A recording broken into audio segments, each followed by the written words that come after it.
Hey guys, it's Tara Reid, and I'm on the Hollywood Raw podcast. And we're here and we're getting down and dirty talking about all the things that are going on in the past, the present, and let's clear up a lot of the rumors that you've all thought about me. And these are the best guys to do it with. So can't wait for you to watch it, and I hope you're all happy. Ciao. Hey guys, welcome to the Hollywood Raw YouTube page. Make sure you drop a comment, like, subscribe, do all the fun things. follow everything. We're here to entertain you guys. What are you waiting for? Hurry up, let's go. Enjoy.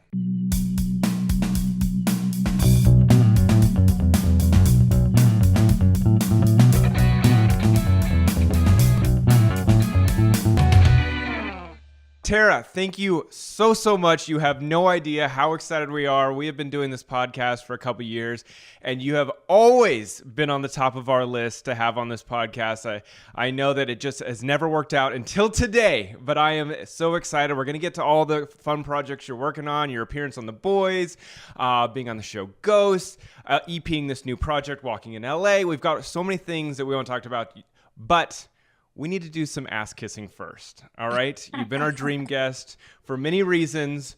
One, because you were single-handedly the best TMZ guest host there ever was. And I have to say that I was there in person, and I've said it for years. You were so funny, so down to earth, and I loved it. I'm going to get into it. And you were a part of like our childhood, you know, and when it comes to American Pie movies and so many other things.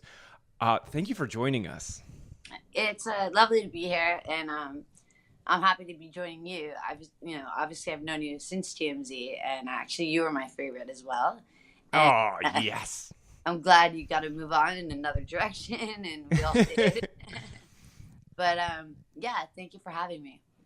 So going back to when you hosted, you filled in for Harvey. That day, I'm telling you, we had numerous people come through. Jerry Springer hosted, John Cena hosted, Little John hosted, and your name always comes to my mind because you were so funny. I remember you ripping us because of the cars that were in the parking lot. Do you remember that at all? Yeah, because I was like, are you kidding me, Harvey? Like, look at the cars. Like, these guys should be getting paid. Like, they're on prime time every day. They should all have Porsches. Like, come on. She was like, why is there a bunch of Hondas? It was so funny and so perfect. And from that day, I just feel like you switch. And I don't want to say I had an opinion of you. I just knew you from covering you. And that day you came in, and I felt like everything turned in my head in regards to what I thought of Tara Reid. You just became like a comedian in my mind and someone so cool. So anyway, I'll be done ass kissing. Adam, it's your turn. No, here's another thing when I ask Kiss it. I'm from Jersey, you're from Jersey, so it's cool to I always root for Jersey. You know, it's cool to see a Jersey person doing well, and it's just cool like that. But also, American Pie was such a big movie of my generation. It was our generation's Porky's in some way to Bachelor Party. Like, it was just, it was a movie that you just remember where you were when you first saw it.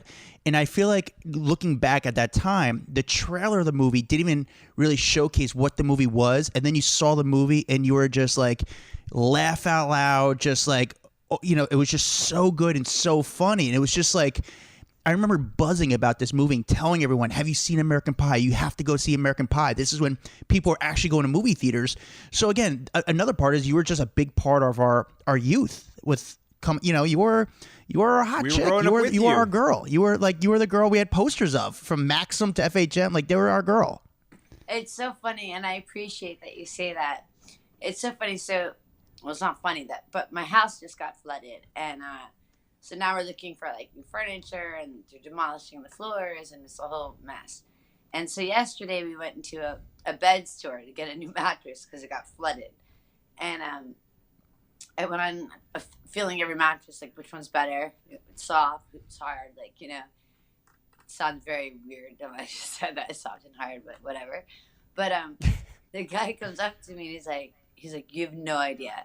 He's like, I was brought up with you. Like, you mean everything to me. I cannot believe you're in my story now. Meanwhile, I'm thinking, oh my God, I'm like laying on mattresses. Like, I'm asking, is this too soft or is this too hard? It's pretty funny. I mean, you gotta get the comedy in that one. What's the weirdest place that someone has recognized you? And the only reason I ask is I was getting a massage the other day, and I'm just ass naked under the sheet, and the lady goes, "I loved you on TMZ." And I'm like, this is not the time to tell me that. Yeah, exactly.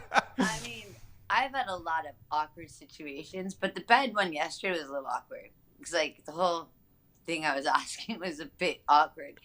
Because, you know, when you get your bed, you want to get a really good bed. It means everything, you know? Yeah. But you're asking it about, you know, is it this or is it that? So yours was definitely uncomfortable getting the massage and saying they're your biggest fan of TMZ. I mean, you can't get weirder than that, you know? But, like, even this, I mean, I think like every day we kind of all have like a weird moment of something. But when the people are so kind in that weird moment, what are you supposed to say? Like, oh, this is awkward? Or even though you know in yourself, like, this is weird, like, this is awkward. I mean, in a certain way, you have to appreciate it because they're just telling the truth. But in this situation, it's extremely awkward. Like, you know, in your situation, getting a massage and you're naked on TMZ. I'm testing out beds, asking if I want it hard or soft. I mean, it is what it is. So, you know, Tara, I want to go back to American Pie. You know, when you guys were making the movie, did you guys know how big the movie was going to be? We had no clue. I mean, the beginning of the movie, it wasn't even called that.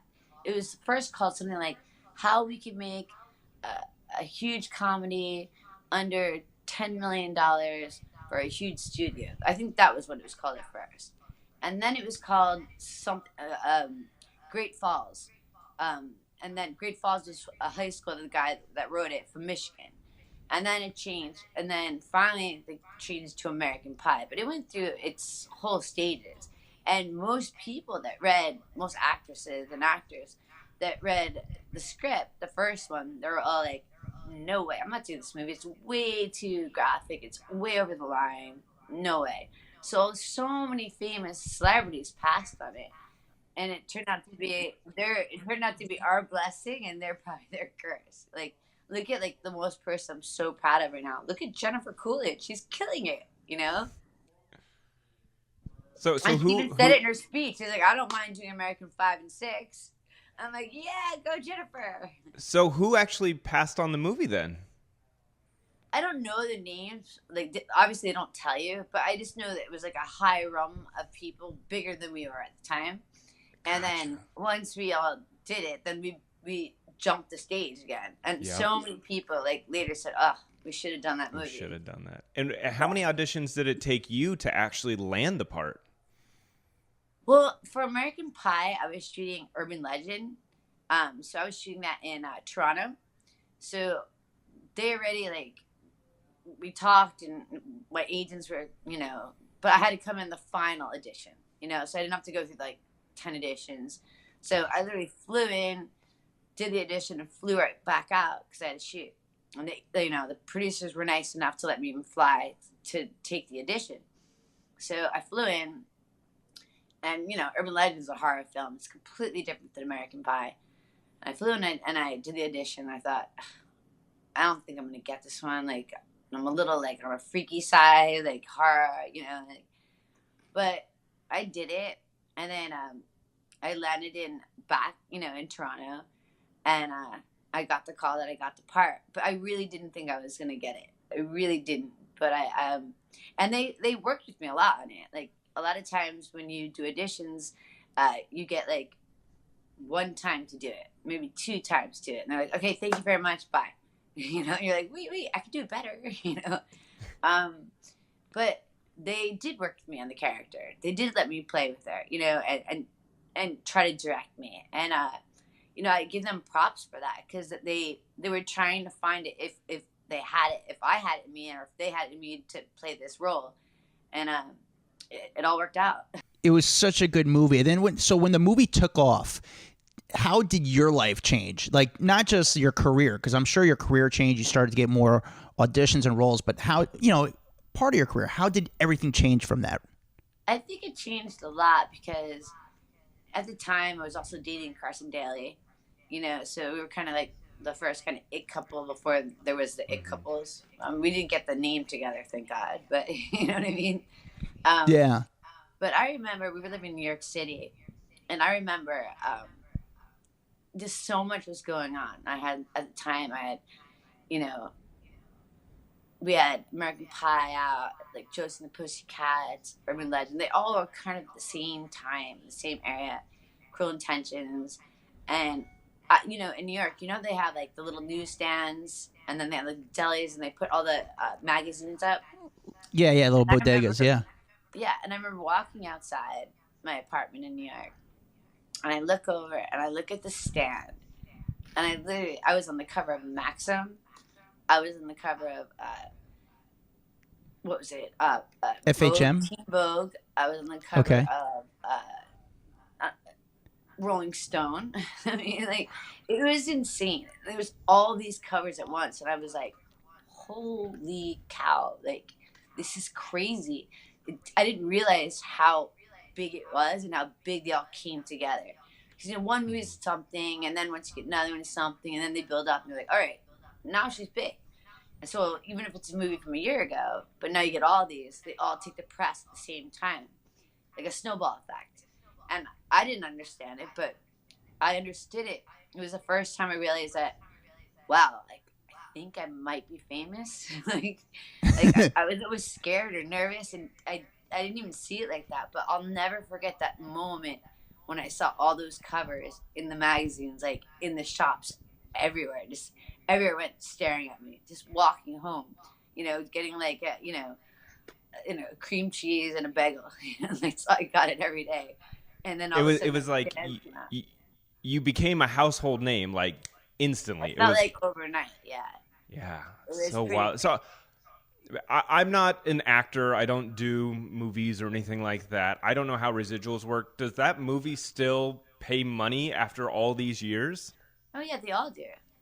It's funny. It's not just from here. You'll get like international residuals. So you'll get like Spain, Australia, So it's not just like American residuals. It goes from each country. I mean, that's the beauty of SAG, Screen Actors Guild, because they follow everything on that. So you're always like paid for something. I mean, sometimes, don't get me wrong, they'll get a check for 10 cents, or 21 cents, or $1.45, and then you get that big check for like 9,000. But they definitely are still widely accepted on my side. Could you live off of one big movie? Like if someone was in, let's say, Avatar, or I don't know, maybe even American Pie, can you live off of the residuals for the rest of your life? Not. It depends. If you're talking about like Avatar, yes. If you're talking about Leonardo DiCaprio movies, yes. American Pie, you can't live the big lifestyle, but you'll be all right. But you have to have all that. You have to own the house already, have the cars already, mortgage paid off. You know what I mean? So it'd be enough money to let you live. You just have to make the money first to buy everything. I think a lot of mistakes people do is rent everything to save their money and spend it. I was smart enough in the very beginning to buy. So I'm in a position where I'm always going to be okay.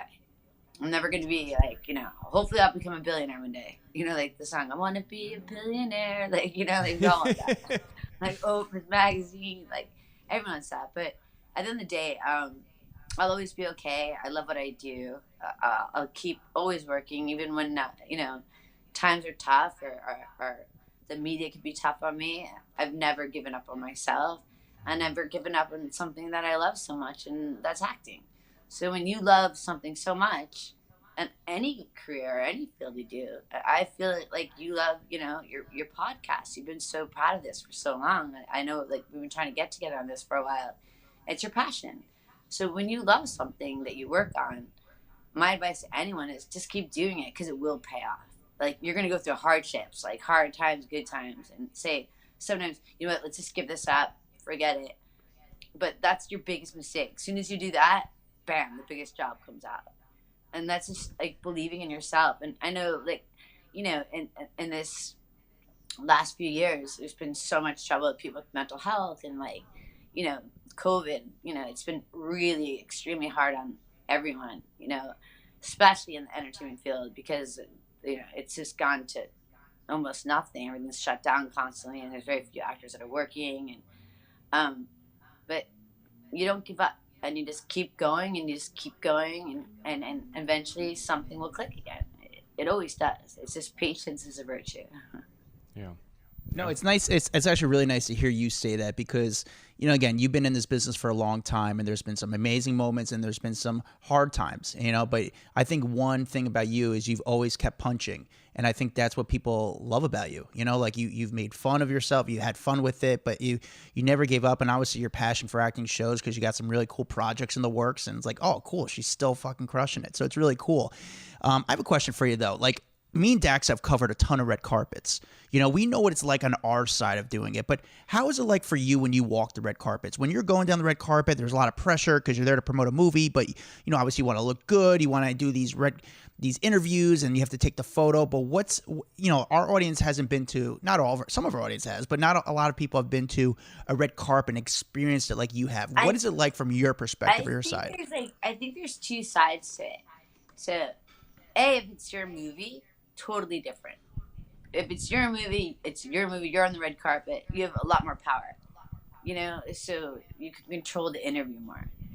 If you're just going to someone else's movie and on the red carpet, not so much. So you have to be careful who you talk to and who you don't. And you have to watch your past mistakes or interviewers that did wrong to you and not forget that, and be careful who's going to pick on you or who's going to be nice to you, because that one interview can change everything for you. That's why I get hesitant to do a lot of interviews, because what if I say the wrong thing? And then that's blasted everywhere. And those people think it was good for the show, but it actually wasn't really, because they just crushed a career. So there's that side I think that maybe you guys should think about too, that maybe you don't think on your side. But on my side, going through it, it's like, which interview do I do? Like, do I take the chance and do this interview? Are they going to be nice to me? Are they going to try to spin it and make it bad? And that is something that I never will know. And it just becomes kind of gut instincts if you should do it or not. Because once they start aiming at like certain things, you already know where the interview is going to go. And I think once you get the interviews that people want to know your truth, and people like want to hear you, they want to see that you're cool and you're normal, and I think those are the interviews that get way farther, but the other ones that you get defensive and to me that's not a really good interview at all, and then it makes me hold it inside and not really want to do interviews because you've been burnt so many times, you get scared. What made you say yes to us? Because I've known you for too long, Dax. Well, thank you. I really, honestly, so appreciate you coming on. I want to get into, as a woman, how much, and a sex symbol, one of the biggest sex symbols that we've had in our generation, how much pressure is there to not only be hot, but stay hot? Because I feel like it's very different for men in this industry. But what is it like for you as a woman having those pressures? I mean, I'm going to be honest, a lot of it's genetics. I mean, there's only so much you could do. But it is what it is. I mean, we are in a situation where we're lucky. There is so many things to keep you from the best face creams or, to anything that we have available to anyone right now. So it's a lot easier for girls to stay looking hot. But still, again, it's definitely genetics too. Like, you can't really, your weight or your this or that. I mean, everyone could do the best they could do, and then you could try to get help on the other side. So a little here, a little there, a little this, a little that. But at the end of the day, I mean, it is what it is. You don't look any older. Dax, are you getting Botox? Well, thank you. I try not to age. That is one of my daily routines. Just don't age in the morning. But no, it's just funny. You see these women out here who talk about it a lot, and about the don't filter stuff on Instagram because you're giving this non-authentic view to the world and to young girls, and not everyone has been placed in the situation that you have. I don't filter anything. The only thing that's ever been filtered, if I do like magazine covers, has nothing to do with me. But anything you see that I post ever has never been filtered. Like, that's a fact. Like never. Because what's the difference? It is like, when I walk outside, you see the same thing. You know, and I'm not, you know, I'm not 25 anymore. I know that. I'm very happy. You know, I'm 47 with my age, and I'm happy the way I am. And I think as I get older, has become better for me. I've become wiser. I've learned so many things, and been through a lot. I've lost both my parents in this time frame since you've seen me, and I had to grow up a lot. You know, there's a lot of stuff that's happened in my life, and it was certainly for the best. You know, and I feel protected with my family over me, and I always feel love, but it also made me realize, like, I don't have mom and dad anymore to protect me. Like, it's just me now. And there's a difference when that happens. There's a different kind of feeling when you just can't call your mom on the phone anymore. You can't call your dad. You know, like, even for the simplest things, like, Mom, what was that recipe you made that I used to love? Like, where do I call her? There's no phone to heaven, you know? But there's just, I think, you know, there's a lot that goes on between that. And it's a lot of growth that you have to do with yourself. And I mean, there's moments that you want to cry. You know, you miss everyone. But I think they're great moments. They're powerful moments. And I think moments make a life, and they make your dreams come true. I think they put it in a really reality check. Yeah, you live off those memories now, you know? You got to think back of how amazing things were, and that you got to live the life you did with those people. Absolutely. So no. Sorry, I didn't mean to make you sad. we went on another drink. No. Well, I'm going to go home and hug my mom and my dad. Thank you. Yeah, please. I need to do that. Make sure you get all her recipes. I will for sure. No, the other thing I think, you know, we wanted to get into was we covered you so much, Tara, throughout the years. Because you had one of the biggest names in Hollywood, we obviously covered you. You got to live that 2007 time period that I think everyone looks back and wishes they got to be there during, you know, when Brittany and Lindsay were out and just having the time of our life. And do you feel that you were labeled accurately as the party girl, or, you know, hell, you were just having a good time living through your youth? Do you feel like you were treated fairly in the media? I think the media got it wrong with me. Like, you've never heard one story. You worked for TMZ. Never once. I was never late to set, ever. Mm-hmm. I always knew my lines. I never messed up. I never got a DUI. I never got arrested. So, but I loved to pop a bottle of champagne and dance on a table. You know what I mean? So I got that party girl image, and I was also one of the international girls that you'd see me in Saint-Tropez, Ibiza, Sardinia. You know, I was a traveler. So when I wasn't working, I partied. And yeah, it was the ultimate party girl, I think, in the world. But when I worked, I was serious. I think the media got that confused. You know, I would work hard, play hard, but I never played hard when I was working. And I think that's where they lost the messages in between. And I think that's where it hurt me career-wise in a huge, huge way. And then I look at, like, a lot of my peers, you know, back then, they weren't actors. They really didn't have much they were doing, but they were allowed to party, whatever, and they were getting these massive careers. And I was like, what am I doing wrong? Like, this is wrong. But, you know, years have gone by now, and it's fine. Like, you know, in the beginning, I didn't really get it. You know, I didn't understand, like, the double standard, because you're young, you're new, the whole career's new, Hollywood's new, all of a sudden the cameras were new, TMZ was new, paparazzi were new. It all happened so fast. Mm-hmm. And I don't think we were ready for it. I wasn't ready for it. I wasn't ready for it, how much it would hurt me career-wise.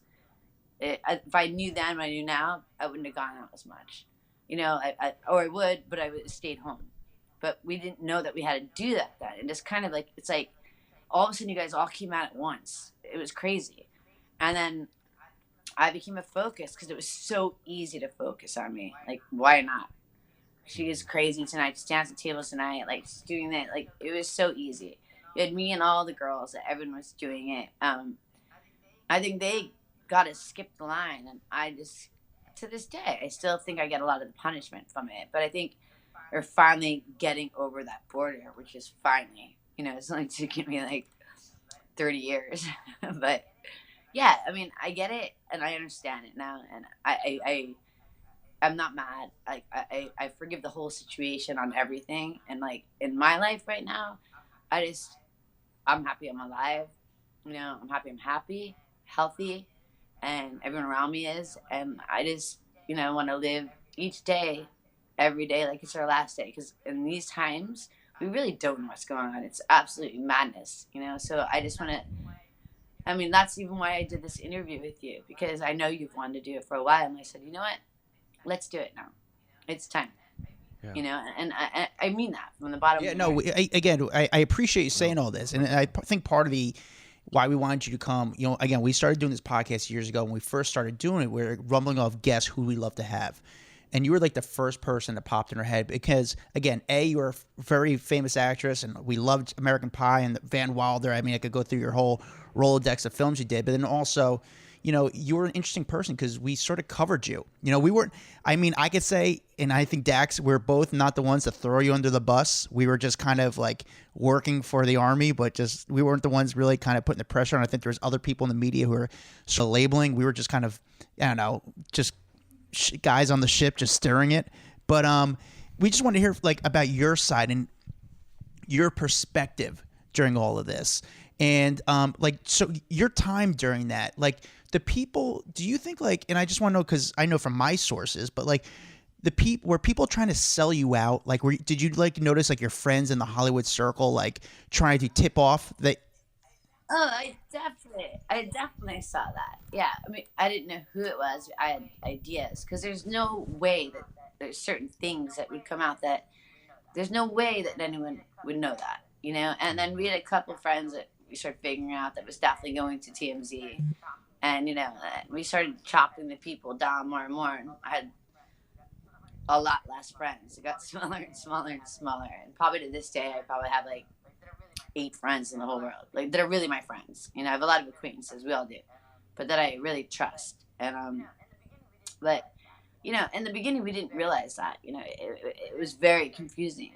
But then when you started realizing it was like constant, like every time you got this certain crowd or certain people, like it was in the paper the next day or the next thing, or like no one knew we'd be there. How?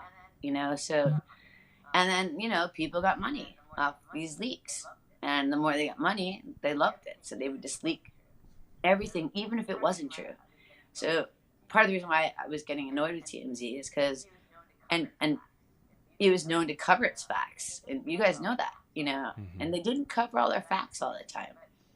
But I didn't want to get in a fight with TMZ. That would be the dumbest move to me, Yeah. So I still know that to this day, I feel like everyone like has this idea of what being famous is like, and how everyone wants to be famous and everyone talking about him, but there is a different side. And don't get me wrong, I'm not poo-pooing what it's like to have fame and money and that kind of stuff, but I think there is another side of fame that is a difficult side. Like you just said, you don't know who to trust, and you think these people are friends and they're the ones benefiting off it. That can be really tough. It goes as far as, I had a publicist at the time, and he also, his partner also represented Perez Hilton. Now, Perez Hilton was one of the biggest people that crushed me.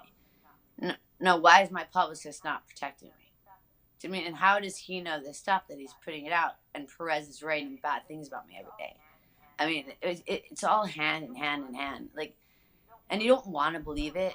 Like, no one wants to believe something bad. You just think, okay, go away. But then eventually it's in your heart. Something's bad. It's not right. When it stinks, it stinks, and it stunk, and I had to leave. I had to separate myself from Hollywood for a little while, and that helped me. I had to step out, and I left. I left Hollywood for probably a couple of years. I moved to Europe. Obviously I had enough money at the time, and I lived my best life there, and I went around and had a great time. In Europe, they love you. You can wear a bikini, they think you look great. You do this, and you're dancing on champagne on a yacht, they think you're fabulous. The tabloids there. Here they're like, in America, if you're drinking, you're a bad person. If you're happy, you're a bad person. If you're partying, you're a really bad person. Like, celebration in America is just, it doesn't let you celebrate. In Europe, everyone wants to celebrate every night for anything. And I think that's one of the things I realized about America, that Americans don't really support Americans that much. Like, they take them down. Well, when you're an American, you go to Europe, they just want to party with you. They want to have fun. They dance. They love music. And you'll see parents out with their kids dancing outside on the beach. Like, there's no such lifestyle that here. Like, you're not going to see a beach club in Malibu. You know, like, it's not Saint-Tropez. I get that. But, there's also a difference of people should be able to still have fun and not be scared to have fun. In America, as an actor, at least, in the limelight, we're scared to have fun if anyone catches it on a camera. But you guys go out at night and you could party on the best of your life. You're not scared. You do nothing different than I do. I just have to be careful, because if I do it, I'm a bad girl. If you do it, you're the coolest guy with your friends. That's the difference. Yeah, double standard. Do you wish that your shoot to stardom would have been, let's say, 20 years later during the social media craze? Because then you could have gone on and refuted a story. Like, you didn't have the opportunity because this was all before social media, before people could kind of like have their own voice. Everything had to go out through a magazine, through a publicist, through another source. And social media has changed all that. Do you wish you would have had that opportunity that young stars have today? I mean, yes, of course I wish I would have had the opportunity to stick up for myself. But there's also a part of me that I think that the Hollywood that I lived in, they were still real stars. Like, we were the raw young Hollywood. I think today's Hollywood is just like, from the YouTubers, I'm not saying anything bad about them, but from YouTubers to all social media, it's different kind of stardom. It's different. It's just different. Like, even if you watch Jersey Shore, imagine I did that.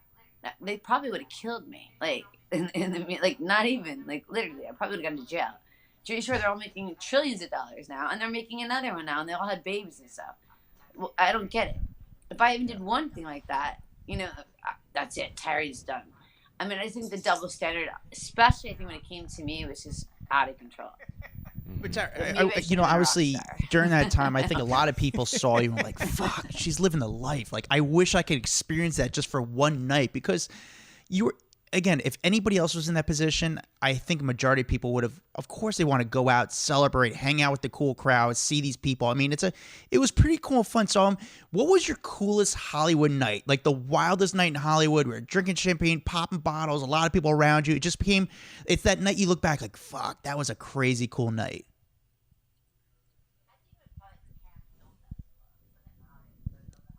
I think it was probably at the Cannes Film Festival. It wasn't in Hollywood, but it was all the Hollywood people. And we were at Roberto Cavalli's boat, and he had this private party, and you had everyone there. Brad Pitt, Leonardo DiCaprio, like, you name it, everyone was there. But it was, like, still a private party. And everyone was just having fun and drinking and dancing, and we had the best DJ playing. And I remember, like, out, and I'm looking at, like, we're all dressed in glamour and, like, these beautiful gowns, and the guys are in tuxedos. I remember dancing around as the boat's flowing, and I'm like, wow, this is amazing. And I'm like, wow. And at that moment, I thought, this is what it's about. Like, that moment that I'll never forget. That was a moment that, to this day, is the number one moment in my head, going, wow. That's so cool. Damn, that's a good moment right there. That is probably one of the best moments I've heard from any of our guests. It's not every day does people get to be on a yacht off the coast of Cannes with Brad Pitt. Yeah, it's like one of those parties that don't have absolute vodka. Good job. That's dope. When I think of Hollywood and partying, and I always wanted to know, because like, what's it like inside Chateau Marmont? Because that is one of the most famous locations, but like, not a lot of people go in there, and it's kind of mysterious. What's it like in there? I mean, there's two ways about it. I mean, if you're going to go in a room there, like in hotel rooms, it's definitely haunted, first of all. We all know that. That's it. It's definitely haunted. But I mean, there's so many times I've been in different rooms with a lot of celebrities and a lot of, things are what they are in Hollywood. But it's definitely a creepy place. Like, people just fall down the stairs for no reason, like crack their heads open, or like, I can't tell you some of the weird stuff I've ever seen in that hotel. But you'll meet some of the craziest, most the biggest stars in the world in those rooms in Hollywood. That's all I'm going to say. I can't say more than that. I remember seeing the Olsen twins like going into there, and I was like, oh my God, the Olsen twins at the Chateau Marmont. It was like all worlds combined right there. I love the Olsen twins too.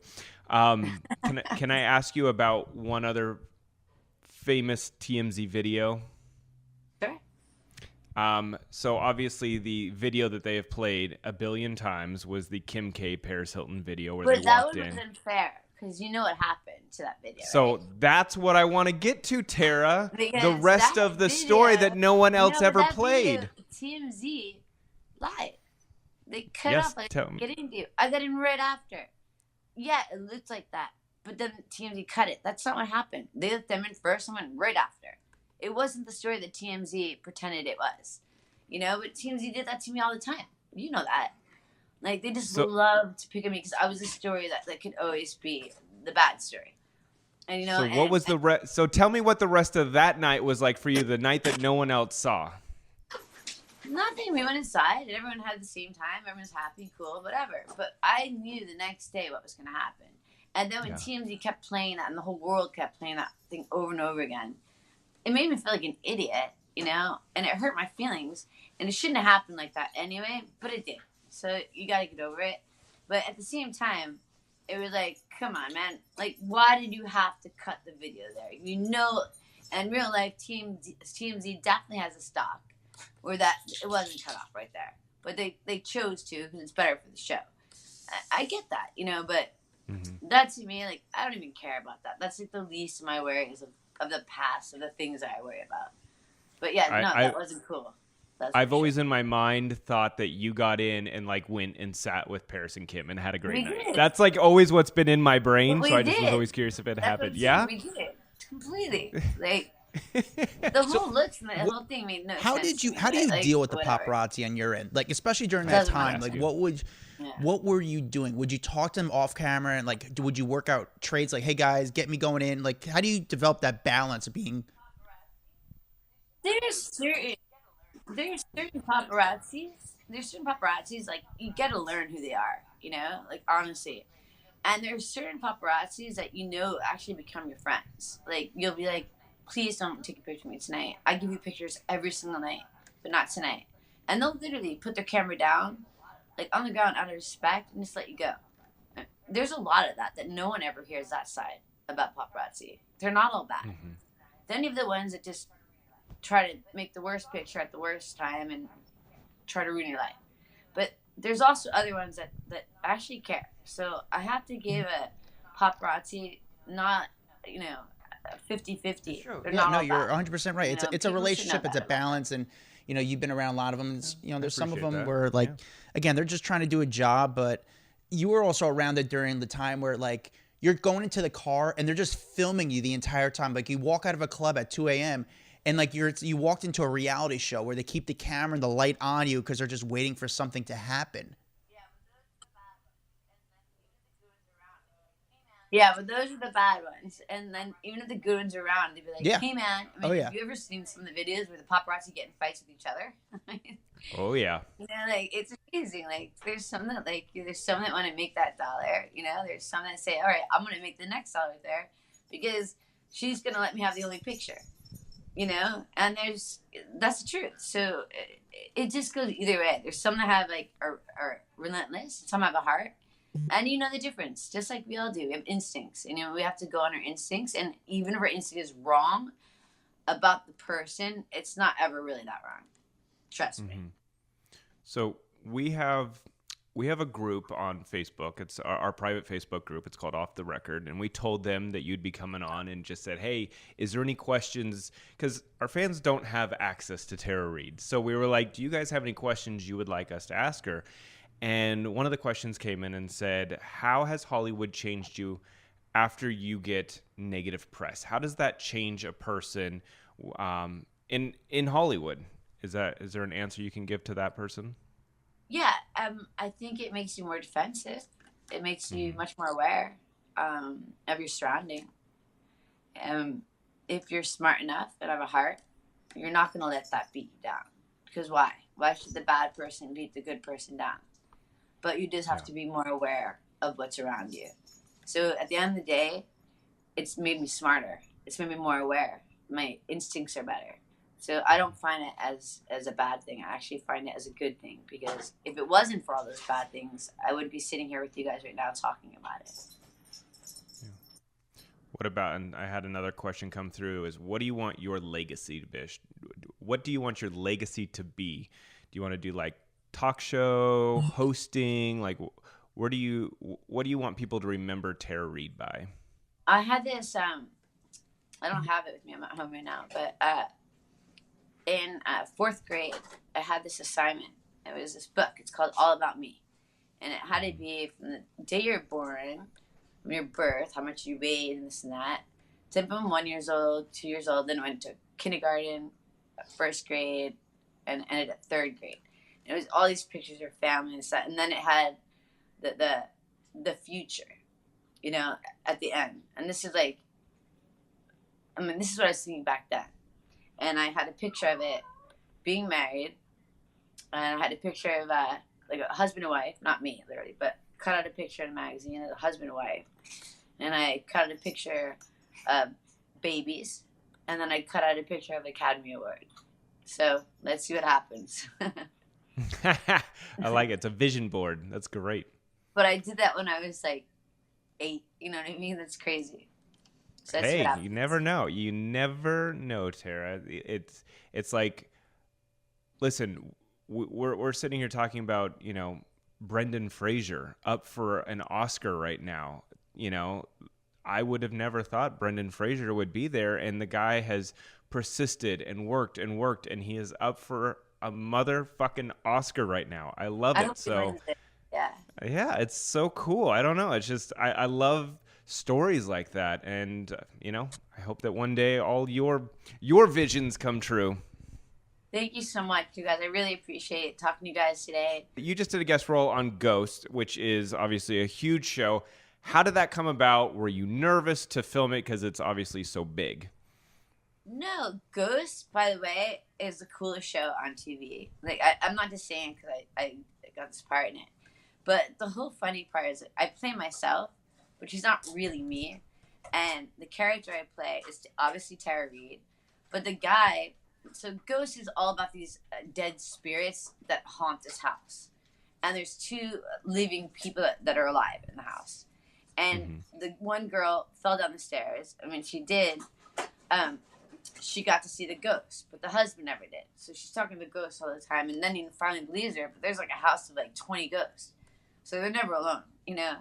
And there's one guy, supposedly, he was at my birthday party years ago, and he got killed. And he was like in love with me. He thought he was going to marry me, and he always talks about it in the house.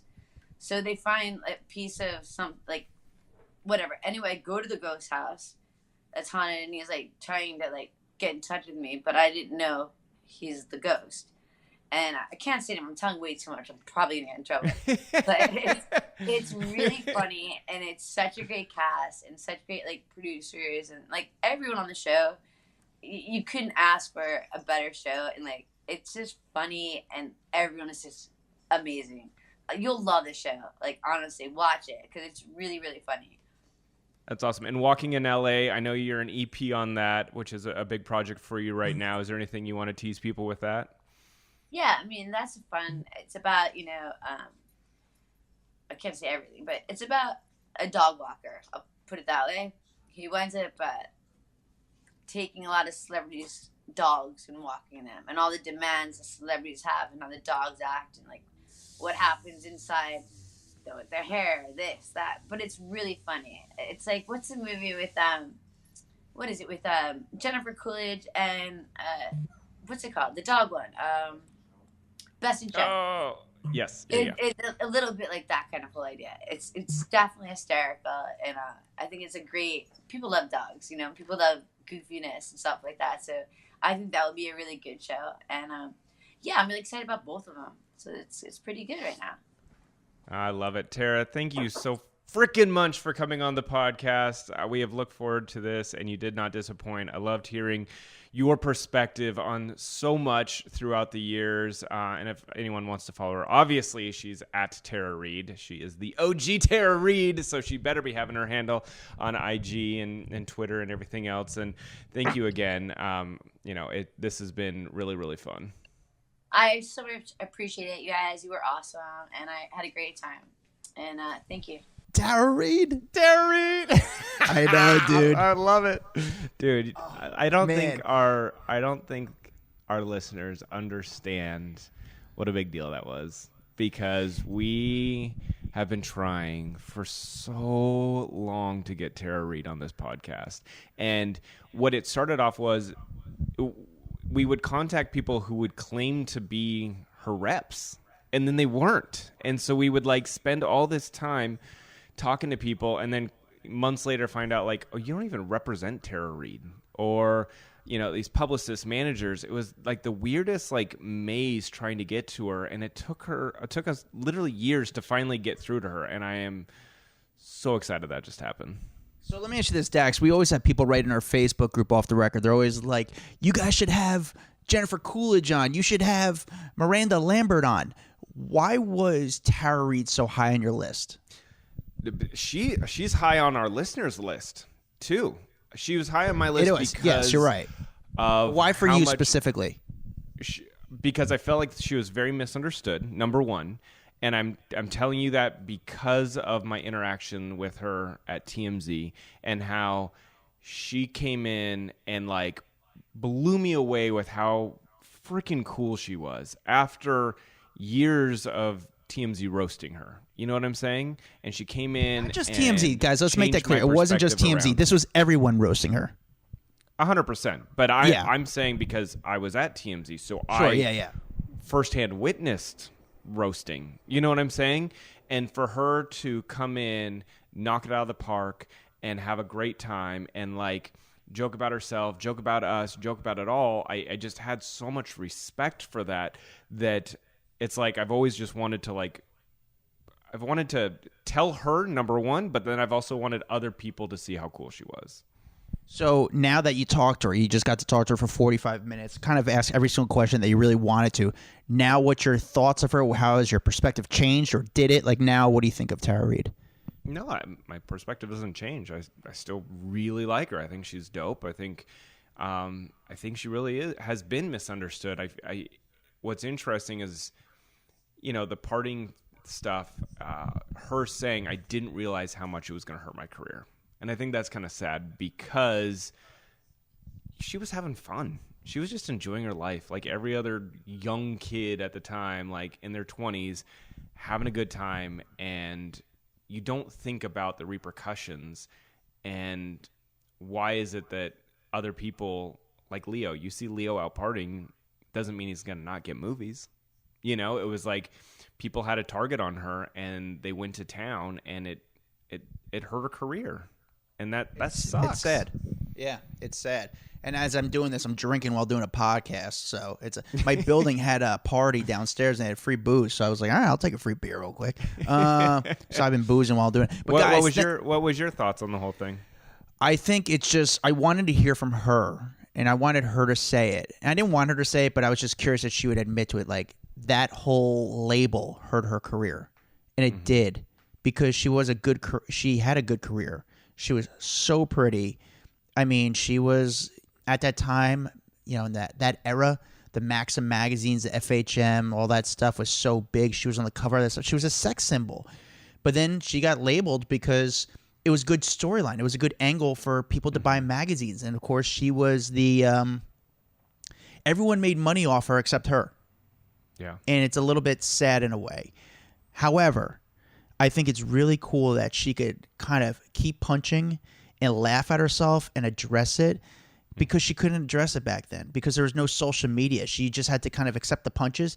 And even maybe when she wanted to speak about it, the media would still say, you know what, we're in control of your voice, so we're going to actually not air your your clean laundry. We're going to just air your dirty laundry. So it was a little bit sad. I mean, it was just a period of time when people did that.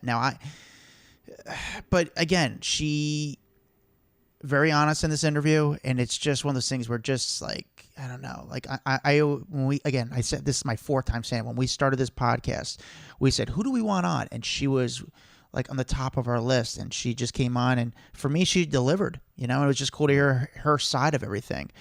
So, but thank you guys for listening. And honestly, we wouldn't have gotten Tara Reid if you guys didn't support us, because our audience got big enough where Tara said, you know what, their audience is good.